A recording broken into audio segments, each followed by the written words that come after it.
है लोग वही जहाँ में अच्छे आते हैं जो काम दूसरों के। बहुत मुख्तसर जी ज़िंदगी है, सब ने इस दुनिया को छोड़ के चले जाना है। मेरा बहुत ही खूबसूरत भाई, मेरी जान का टुकड़ा, मेरा बड़ा वीर, मेरा भाई जवेद इकबाल अचानक ਸਾਨੂੰ इस दुनिया तो छोड़ के चला गया। 26 जून ਨੂੰ ਸਾਡੇ ਉੱਤੇ ਇੱਕ ਐਸੀ ਕਿਆਮਤ ਟੁੱਟੀ ਜਿਹਨੂੰ ਬੇਅਰ ਕਰਨ ਵਾਸਤੇ ਸਾਡੇ 'ਚ ਸਕਤ ਨਹੀਂ ਸੀ। ਲੇਕਿਨ ਅੱਲਾਹ ਤਾਲਾ ਦੇ ਕੰਮ ਦੇ ਵਿੱਚ ਕੋਈ ਵੀ ਦਖਲ ਅੰਦਾਜ਼ੀ ਨਹੀਂ ਦੇ ਸਕਦਾ। ਜੋ ਕਰਦਾ ਜਿਸ ਤਰ੍ਹਾਂ ਕਰਦਾ ਉਹਦੀ ਮਰਜ਼ੀ, ਉਹਦੀ ਕਾਇਨਾਤ ਹੈ। ਉਹ ਜਿਸ ਤਰ੍ਹਾਂ ਜਿਸ ਨੂੰ ਜਿਸ ਟਾਈਮ ਚਾਹੇ ਲੈ ਕੇ ਜਾ ਸਕਦਾ।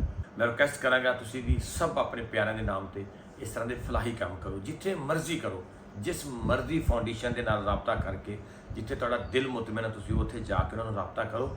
और ये छोटी छोटी डोनेशन अपने जोड़े प्यारे इस दुनिया तो चले गए हैं, जोड़े खूबसूरत इस दुनिया तो चले गए हैं, तुम उन्होंने वास्ते सदका जारिया करो।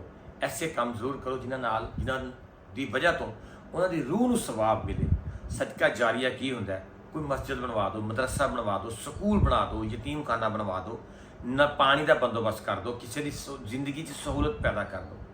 मैं रिक्वेस्ट कराँगा तमाम सुनन वालों कि प्लीज़ हंबल रिक्वेस्ट है कि बहुत खूबसूरत रिश्ते होंगे ने, माँ का, बाप का, भाई का, भैन का, बीवी का, बच्चों का।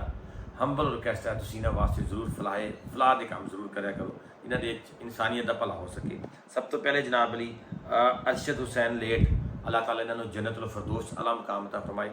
असीं इन्हां दे नाम ते नाल पानी का लगवा रहे हैं इंशाअल्लाह। अबीहा तौकीर साडी बेटी है, अल्लाह ताला इन्होंने गरीक रहमत करे। इन्हां दे नाम ते असीं नलका पानी का लगवा रहे हैं। नेम प्लेट बन के इन्हां दी आ चुकी है, नलके लग रहे हैं।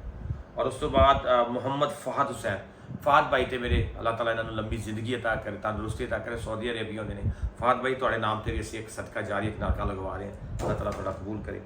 उस तो बाद अमानत अली के भाई की वजह के नाम से भी असीं एक नलका लगवा रहे हैं, दुनिया तो चले गए हैं। अमानत अली नूं अल्लाह ताला की ज़ात जन्नतुल फिरदौस आला मकाम अता करे। Just for humanity welfare foundation एक रजिस्टर्ड फाउंडेशन है।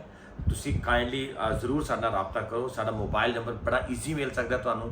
साडा जस्ट फॉर ह्यूमैनिटी के नाम तो एक यूट्यूब चैनल है, जस्ट फॉर ह्यूमैनिटी के नाम तो फेसबुक पेज है, परवेज़ जट 7 और परवेज़ जट 77 के नाम तो टिकटॉक ID है। और उस तो बाद जस्ट फॉर ह्यूमैनिटी के नाम तो इंस्टाग्राम का भी अपना अकाउंट है।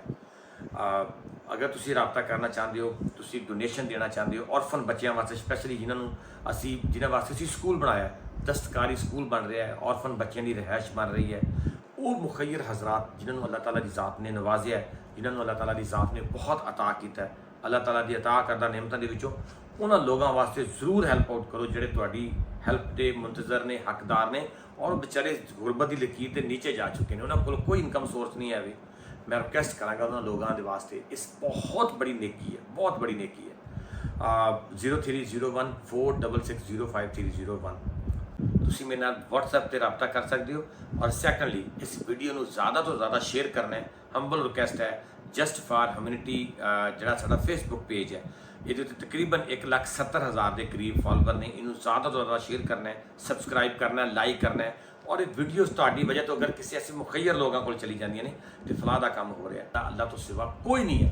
मैं तुहानू तमाम नू रिक्वेस्ट कराँगा कि अल्लाह ताला दे अता करदा रिस्क दे विचों तुसीं उन्हां लोगों के नाल जरूर खड़े हो। मेरे नाल नहीं खड़े होना, जिथे थोड़ा दिल मुतमिन होता है। मेरा मैसेज सिर्फ यही होता है कि जरूर किसी न किसी जगह के उत्ते यतीम, गरीब और मुस्तहिक लोगों का साथ दिया करो। जज़ाकल्लाह। पाकिस्तान जिंदाबाद।